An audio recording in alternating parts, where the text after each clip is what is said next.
Hey everybody, welcome to another Shelf Board Game Reviews. This is a YouTube channel dedicated to the tabletop gaming hobby, and this video is part of a video series looking at the game of Dungeon Decorators. Now, Dungeon Decorators is a 2 to 4 player game. It's a tile laying game where players are trying to build up a dungeon. Whoever has the best dungeon at the end of the game, based on the way they laid out, based on various different things, and various different factors such as attracting an overlord into your dungeon, will score the most victory points and win the game.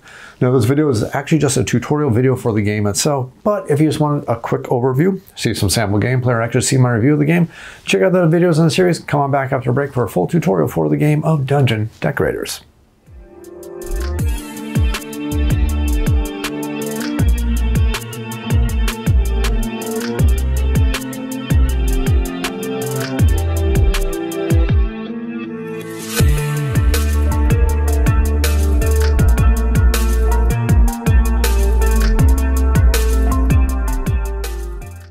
Now, the basic flow of the game with Dungeon Decorators is players are going to be drafting tiles. That'll be available on a draft section right here. And then players will be adding those tiles into their dungeon. As players go every single round, they're going to be drafting basically tiles, either putting them in a storage shed or actually adding them to their dungeon. They're going to be organizing their tiles in a way that either matches decoration goals or shape goals or the eventual goals of the two bosses that are going to be selected for every single dungeon. At the end of the game, players are going to add their victory points based on the layout of the dungeon, based on the boss goals, based on various different factors, and whoever has the most amount of victory points is be the grand winner of the game. That's the basic flow of the game, but how do you play the game and what's the basic setup? Well, let's go ahead and cover the setup right now. At the start of the game does come with 120 tiles, and you're gonna have two bags. You're gonna have a blue bag, and you are gonna have a red bag. You're basically gonna take 20 tiles, remove them from the game. They're not gonna be played, and they're not gonna be used in this game. And you break up the remaining 100 tiles into two piles of 50. You're gonna take the first pile of 50, and you're gonna put them inside the blue bag. And then you're going to take the second pile of 50 tiles, you're going to add them to the red bag. On top of that, you're going to have some hourglass tokens, which you're going to add into the red bag itself. Now, these hourglass tokens, there's 3 of them, and you're going to add them into the red bag, and you put the red bag off to the side, and you're going to start every single game with the blue bag. Now, the game is going to continue to play until the third hourglass token is drawn from the red bag. Once the third hourglass token is drawn from the bag, that's most likely going to be the end of the game, depending on when that hourglass is drawn out of the bag. If it's drawn out of the bag during the setup portion of every single round, that's it. That's the end of the game. Nobody's going to take any more actions. But if somebody manages to draw an hourglass token during an actual player's turn, that's going to be the final round of the game, ensuring that every single player gets the exact same amount of turns every single game. So if we're playing a 4-player game and yellow's already activated, red's already activated, and then purple draws out the third hourglass, they'll be able to take out their turn, and then finally the black player still gets to take the turn, but that's the final round for the game. That's how the game is actually played for the turns, but the setup just involves these 2 bags. After we set up the 2 bags, every single player is going to take one of their player boards. Again, these player boards are just for graphical effect. There's no difference between the players, but every player is going to take their board, they're going to take their action pawn, they're going to take their scoring cube, and they're going to take one of these basic tiles that every single player starts with. Now, the basic tile is double-sided. It looks the same on every single side. It has this little compass rose symbol in the center. We'll simply place that underneath our player board. We'll put our score tracker right over here on the 0 space of the tracker for the scoreboard. We will add our pawns onto the board, but we're going to randomize how these pawns are added and make sure that we have a random setup every time we play the game. Simply take the pawns and we will drop them one by one, and that will be the player order for the start of this game. After we have the basic play order, the next thing we need to do is we need to figure out which boss goals are going to be involved in this game. So before we do anything, obviously we're going to shuffle the yellow, and we're going to shuffle up the blue, we're going to shuffle up the decoration goals, and we're going to shuffle up the shape goals tiles. Also, we need to make sure every single player gets a nice player reference. They're double-sided. We have turn order and final scoring on one side, and on the other side, it's going to explain to you what all the assistants do in the game. Now, assistants are going to come out from the dungeon tiles themselves, but now that we've figured out the basic starting, let's go ahead and figure out which boss goal we're going to have. Like I said, we're going to shuffle these. We're going to draw one, and the rest of them are going to be removed from the game. They will not be used in this game. And then we're going to take one of the blue tiles, or one of the blue boss goals, and then we will also put this off to the side. And those will be our 2 bosses. And basically, one of the bosses is going to tell you which extra victory points you're going to gain as you're playing the game for certain boss goals. And the second boss, the blue boss, is always going to be end game victory conditions that for the person who has the most of something matching, they're going to gain 10 victory points. The person who has a second of that most is going to gain 4. Now, there ever happens to be a tie for first place, we're going to take the total of 10 plus 4, which is 14, and we're going to split that among all the players who are tied. If we ever have a tie for second place, we're going to take the total of 4, and we're going to split that among all the tied players. But that's basically how we're going to do that. Once that's done, once we figure out all the player order, we figure out how we're going to form all the bags. Now all the players are going to start with the decoration goals and their shape goals. And the way this is going to work is every single player is going to get exactly 3 decoration goal cards. And every single player is also going to gain 3 shape goal cards. Now this is our hand of cards, and these hands of cards are not going to be shown to the other players. I'm just simply going to show them to you so you can see basically how all these cards work. Now basically the way it comes down to is shape goals are going to be expecting you to lay out your dungeon in a certain fashion. If you match these goals, you're going to score the amount of victory points in the left-hand corner. Every one of these cards has a victory points in the upper left-hand corner, and they're also going to list the requirements that it's going to take to get these cards into play. So let's go ahead and cover a couple of decorations first, then we'll cover a couple of shape goals so you can see exactly how these are going to score victory points. In the upper right-hand corner, it's going to tell you if this is going to be a room requirement or if it's going to be a hallway requirement. And the way we tell the difference is it's going to be a room or a hallway, which means you need these decorations on a hallway, you need these decorations on a room. If you get all 3 of these decorations surrounding a room, this card will score. If you get all 4 of these decorations in a hallway, and I'll explain to you what a hallway looks like in just a moment, you'll score these amount of victory points right here. And that's basically how the decorations work. Next, for the shape goals, they're going to require you to organize your dungeon in a certain way. There's going to be a couple different requirements on here. It's going to show you shapes and patterns and various different things. And it's going to show requirements that you need to do to go ahead and accomplish that goal. For example, if it shows right here a hallway tile, which is a square with this multicolored pattern, that means that you must form this pattern, and these patterns can be formed any single way. You can spin these cards any way you need to form these victory points. But this means that we need to have a hallway of any single color at all, doesn't matter what color it is, connected to a room of any single color at all. If we manage to do that, we will score 4 victory points. This card right here, for example, says that if we ever have a red corridor and an orange corridor, a red and orange corridor touching each other, you're going to score 7 victory points. And conveniently, this also matches our boss that we picked for this sample game here. This right here says that if we ever have a a purple corridor touching a room of no color at all, we're going to score 3 victory points. And this right here, this long throw room with a daunting approach, shows us that if we have a corridor, plus a corridor with 1 decoration, plus a corridor with no decoration, plus a corridor with no decoration, and finally a room with 2 decorations, then we can score that card that's going to score us 9 victory points. There's a large variety of these cards that come with the game, and the rulebook goes and breaks down every one of these requirements for all these cards. And it's going to show you how you're going to score all these victory points for all these cards. But back to our setup for the game. At the start of the game, every single player is going to start with a hand of exactly 3 decoration cards, and we're going to start with a hand of exactly 3 shape goals. Now in this game, you are always going to have a hand of 4 cards, and when you score these cards, you're going to replace them at the end of every one of your rounds, and you can score multiple cards on your turn. But during the setup, you need to look at all 6 of these cards and pick 2 cards to discard. Now, they don't have to be 1 card from the shape, 1 card from the decorations. It's just a total of 2 cards you have to discard. And you can pick any 2 cards to discard, and the other 4 cards you are going to keep. Now, just to keep things going fast and keep this sped up so we don't deliberate all this for a while, again, you can always check out the sample gameplay video. Let's just go ahead and remove 2 cards, and then cards will be discarded face down so the other players don't know what you discarded. That'll leave you with your remaining your remaining hand of 4 cards. And again, every single player needs to do this to make sure they have a hand of exactly 4 cards. And then you just need to start with your starting dungeon tile, pretty much in the center underneath your player board, ready to go so you can start building up your dungeon and start decorating your dungeon for these overlords. After we're done with the setup for the game, every round is going to start with a round setup phase, and after the round setup phase, well, let's just go over the turn overview card right here. After the round setup phase, we're going to have a draft the tile phase, we're going to have a resolve the assistant icon phase, we're going to have a build phase, we're going to have a score phase, and then finally we are going to have a refill our hand phase. Now, the interesting thing about this game is all the players are going to take their entire round in turn order. So that does mean that the yellow player will do a draft the tile, they'll resolve an assistant, they'll build, they'll score, they'll refill their hand, and then the red player is going to do the same thing, the purple player will do the same thing, and the black player will do the same thing. Although the turn structure is going to change every single round because as we're drafting these tiles, the player order is going to change every single round. But every single round starts with a round setup phase. And the round setup phase just means we're going to reach into the bag. We're going to reach into the blue bag in the start of the game until the blue bag is completely empty. Once the blue bag is completely empty, we're going to start drawing from the red bag. And that does mean that there's only one tile left in the blue bag. We will draw that one tile out, and then we'll draw the remaining 3 tiles from the red bag. The only difference between the blue bag and the red bag is once that red bag out is out, we know that the end game hourglass tiles are eventually going to come out because there's 3 of them in the red bag, no hourglasses in the blue bag. So basically at the start of every single round, we are going to reach inside the blue bag and we're going to pull out 4 tiles.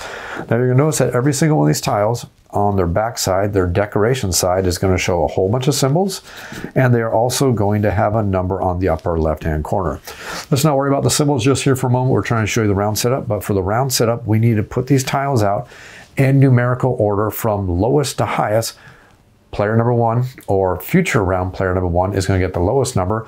Future round number 4 is going to get the highest number. So in this example, we see we have a 147, a 180, a 198, and a 228. So 147 will go here, a 180 will go here, 198 will go here, and 228 will go here. Now there's a whole bunch of symbols on the back of these tiles, and there's also a corridor or possibly a room on the other side of these tiles. A quick tip just to let you know though, that if a tile ever shows 3 symbols, that means it's going to be a T-junction. If a tile ever shows 4 symbols, that means it's going to be a 4-way intersection. We see it's a 4-way intersection. If it ever only has 1 symbol on it, that means it's going to be a room. And if it ever has color in the corner or a star, that means those emblems are going to be on their side. That basically means that every time you lay out these decorations, you're always going to lay these tiles out decoration side up because you basically know what's on the other side. If any of these symbols around here are green, and they won't be these exact symbols, but if you see any green symbols or any different symbols like that, you know those don't represent chord or directions on the other side. So if you had a room that had this symbol right here and then it had a green mimic symbol right here, that doesn't mean it's a 4-way intersection because the green symbols basically mean nothing. That just shows you what the symbol could be used for. It's still only going to be a T-junction. Check out my sample gameplay. You'll understand exactly what I mean there. Let's go ahead and keep things going here. Once we start with a round setup, the player who is furthest left on the board right here gets to go first. And the thing that we are going to do on our turn is we are going to decide to take one of these action tile locations to draft that tile, or we're going to take the center spot right here. I'll explain the center spot here in just a moment, but just to show you how things are going to go, in this specific round, the yellow player gets to go first. And the yellow player will simply look at their hand of decorations and laid out shape goals that they may have in their hand, and that's going to influence the kind of tiles that they want to draft to add to their hand to go ahead and build up their dungeon. So let's say that yellow decided to take this tile right here. For some reason they had some score points that makes them want to take that tile. They will then take this tile, and now they need to make a couple choices. We can either put this tile in our storage bin right here, where we can have up to 2 tiles in our storage bin. If we place it in our storage bin, that's a perfectly legal move. Or we can add it to our dungeon. Now any dungeon tile that happens to be in our storage bin can be on either side face up, and we can continuously flip it over and over depending on our needs at any time. It's not locked in that position. Once a dungeon tile joins our dungeon though, it is permanently locked in that position. We cannot flip it over anymore, and we cannot move it over, and we cannot spin it unless we play these bonus actions that are available to us, such as the Arcane Architect, which allows us to spin the dungeon around a little bit, but I'll explain that in just a moment here. But depending on how we want to place this dungeon tile out, we need to attach it to our dungeon, or we need to put it over here in our storage. So let's just go ahead, for the sake of brevity right here, let's just go ahead and add this dungeon tile to our dungeon right there. That would be the yellow player's turn, and then the next player in player order gets to make a decision. And again, they can take any one of these tiles, or they can take the center tile space right here. Let's go ahead and take the center tile space here just so I can explain to you how this works. So for the center tile space right here, instead of claiming one of the remaining tiles, you will go back to the current bag. Remember, to the current bag right here. So if we're still in blue, draw from blue. We move over to red. Well, the blue isn't part of the game anymore. We will reach into the bag and we will take a tile out of the bag, and this is now our tile. The bonus of doing this is the fact that once we do this, we can look at our hand of 4 cards, and we may, if we have a hand of 4 cards and we look at a card that we're like, there's no way we can ever build this, at least at this stage of the game, we may discard that card, and then we may replace it with any one of the cards that are up there. So just because I discard a decoration goal, that doesn't mean I have to grab another decoration goal. I can go, yeah, let's just go for a shape goal. And that's basically what that location does. Now that I have this tile, we're now back on the same rules as before. I can add it to one of my 2 storage shed locations, or I can go ahead and add this dungeon tile to my dungeon itself. So let's go ahead and skip this and go ahead and continue with the player actions just to show you the actions here that can be done. But do remember, the most important thing is every single player is going to do their entire turn before the next player gets to go. It's just going to be boring to watch that in a video. So next up, let's just show purple would go right here. They would claim this, and they decide to add this tile just like that. And then black decided to take this tile right here, and they would add this tile to their dungeon just like that. And that would be how our players would be gaining all of these tiles. Now that you understand the basic flow of every single round, let's go ahead and look at an actual individual player's turn. So on an individual player's turn, like I said, they are going to draft one of the available tiles that are available to them, and then we are going to make a couple decisions. Again, we can take that tile and we can go ahead and add that tile into our storage, and we can have up to 2 tiles in our storage, and again, you can flip them over any way you want, because until they actually join your dungeon, they're perfectly free to be any way they want. The next thing we're going to do is after we lay claim to a dungeon tile, we need to see if there's an assistant icon on the tile. Now there's 3 main assistants, and there's a 4th assistant who's kind of like a secondary assistant. That'll make sense to you in just a second. But the 3 main ones, there's going to be the Burrow Brothers, the Goblin Sapper, the Arcane Architect, and then finally we're going to have the Decorative Mimic, which is kind of like a secondary one because it allows you to modify decorations, but only on a one-time thing. But basically the way this is going to work is if we have a Burrow Brothers, basically when we draw this tile, we are simply going to draw 2 more tiles out of the current bag. We're going to pick one of the 3 tiles to keep, and the other 2 tiles we're going to discard. Next thing we can have is we can have the Goblin Sapper. And if we take the Goblin Sapper, we are going to take one of these tiles right here, which are double-sided. One side of it is just a corridor. The other side is just a room.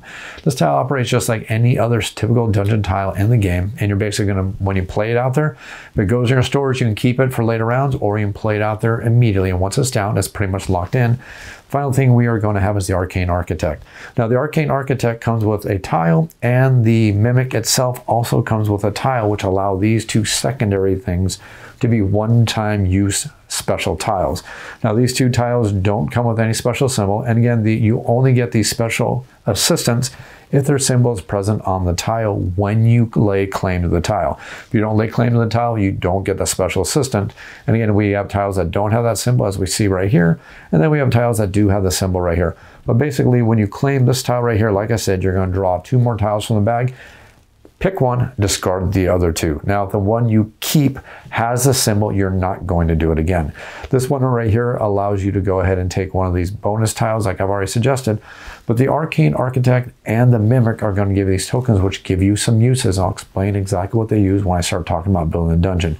Just want to let you know that these special assistants do work, and this is the second part of every player's phase. After we draft our tile, we're going to see if there's an assistant token there. If there's an assistant token there, we're going to take care of that. Otherwise, we're going to skip right by the assistant phase, and now we're going to get to go on to the build phase. During the build phase, you're going to add the claim tile onto your current dungeon. And if you have any tiles that are currently in your storage, you can also add them onto your dungeon at that same time. So you can effectively add up to 3 tiles to your dungeon during one round. But basically, you're simply going to take the tile that you drafted and you're going to add it to your board.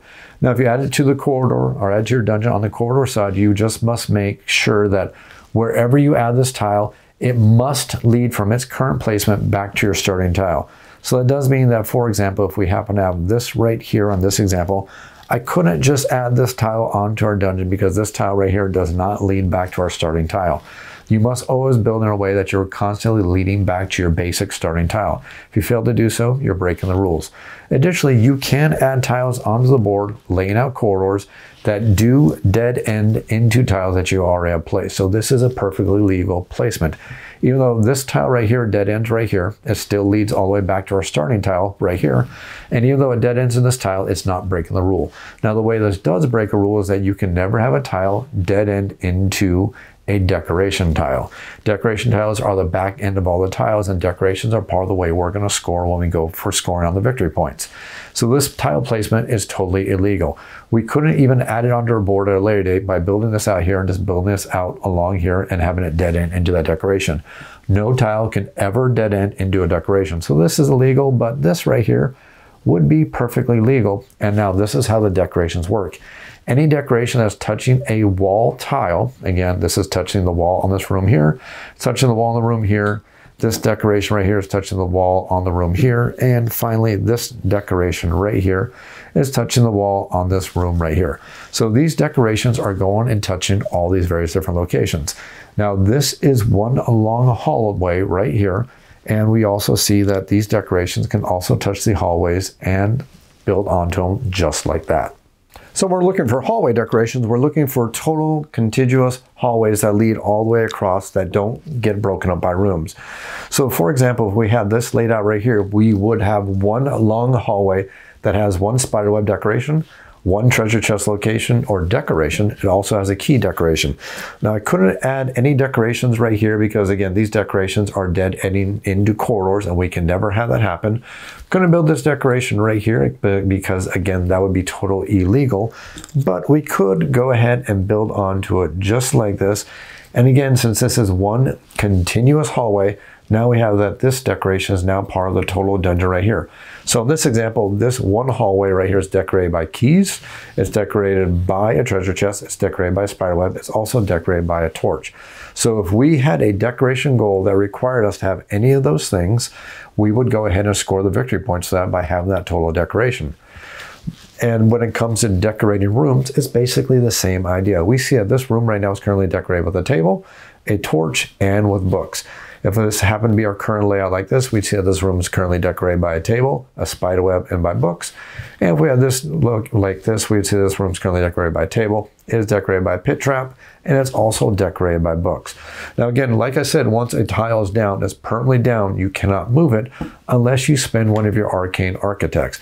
Now the arcane architects allow you to discard one of these arcane architects, and when you do that, you can move one tile anywhere else along your dungeon corridor. While you're moving a tile, you can temporarily break the rule that your dungeon must be continuously connected.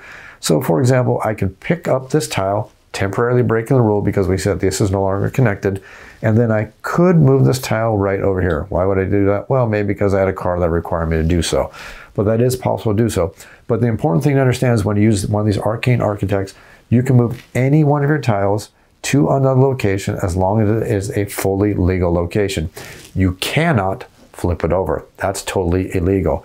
Additionally, you'll notice that we have these mimic tokens. When it comes to mimic tokens, I'll explain how they work during the scoring segment, but just understand that during the build segment, you need to be building perfectly legally, and once a tile is down, it's down there permanently unless you spend an arcane architect, and the arcane architect only allows you to move the tile, not flip it. But if you spend two at the same time, you can change the location of two tiles. For example, if I wanted to do just like that, I could do so for the cost of two arcane architects. After the build phase, we go to the score phase where we're going to look at all the cards in our hand and we can try to score any of the cards in our hand that we might have. We can even score multiple of these cards. For example, we do some wild, crazy thing and we manage to build all four of these cards during one single round. We're going to score all four of them and then we're going to refill our hand once the scoring phase is over. That does prevent you from continuing to draw cards and continuing to score them by the luck of the draw, by the randomness of just happen to have lucky dungeon layouts and continue to keep drawing cards and scoring victory points.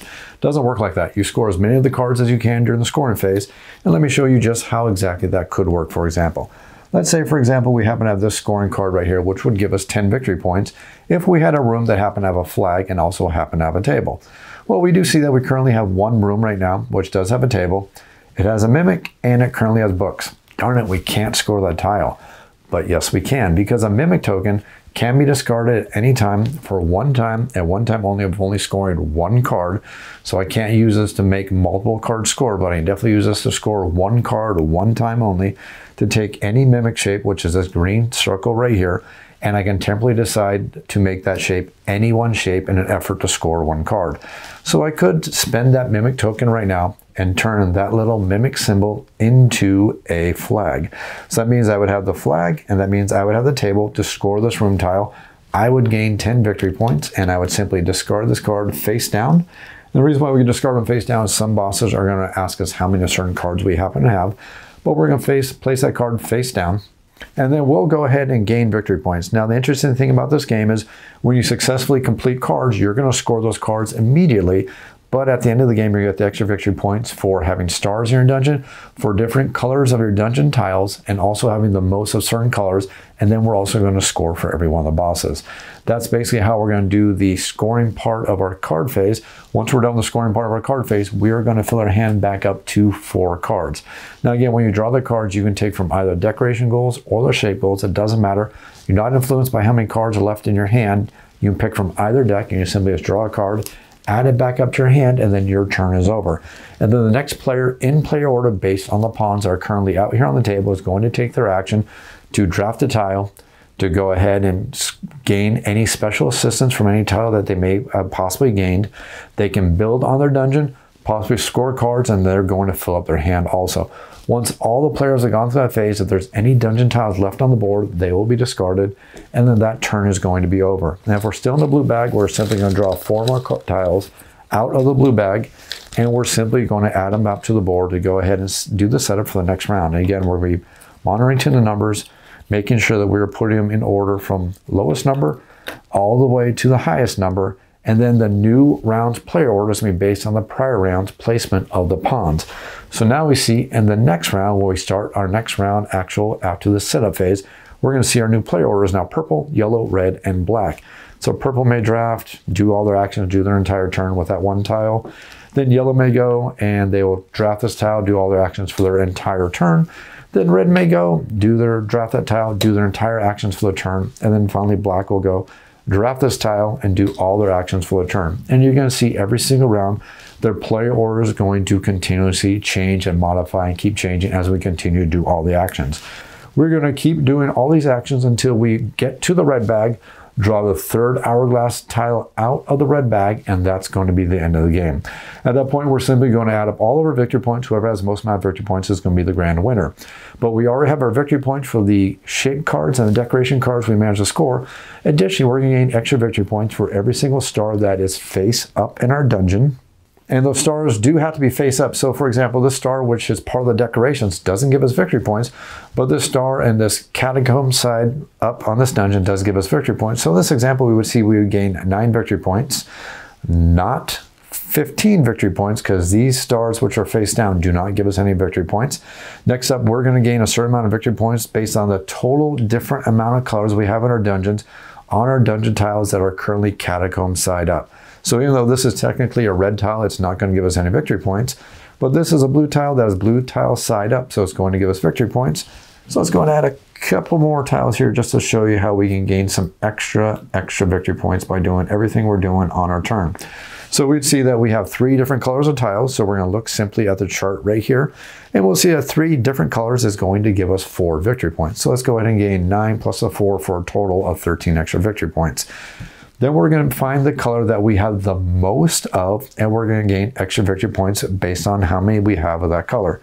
So this tile, let's go ahead and cheat just to show you how this could work. Remember, we're not allowed to flip these tiles over. But in this example, if this was our player color, let's say we had 2 red, 1 green, 1 blue. Well, we're going to score our red tiles since we have the most of the red tiles, and 2 red tiles is worth 2 victory points. So now we see that we're up to a bonus of 15 victory points. Now at this point, we're going to score the boss victory points themselves. We'll figure out the boss who has his desires based on bonuses on how you've been building out your dungeon, and then that will be for everybody. And then we're going to have the boss that's going to give the player who has the most of extra 10 victory points, and the player the second most of an additional 4 victory points. Now we'll explain how to break the ties on how that works when we get to that point. That's the basic way you're going to play the game of Dungeon Decorators. That's a complete tutorial for the game. Hope you enjoyed this video. I hope you enjoyed this video series. If you have any comments or questions, make sure you leave them down in the YouTube comments down below. I will definitely answer them as quickly as I can. You can also feel free to email me off the shelf board game reviews. That is otsbgr@gmail.com. I will definitely answer your email as quickly as I can. If you enjoy this channel, if you enjoy the content I put out there, think about supporting the channel on Patreon. The channel is 100% sponsor-free, which means your help on Patreon can help me keep the channel growing strong and help me keep bringing out content for all of you. If you enjoy this content and I've managed to help you make some smart purchasing decisions or help make you enjoy a game better, think about tossing $1 over in the tip jar. Hope you enjoy this video. Hope you enjoy this video series. Click that like button, click that subscribe button, and as always, thanks for watching.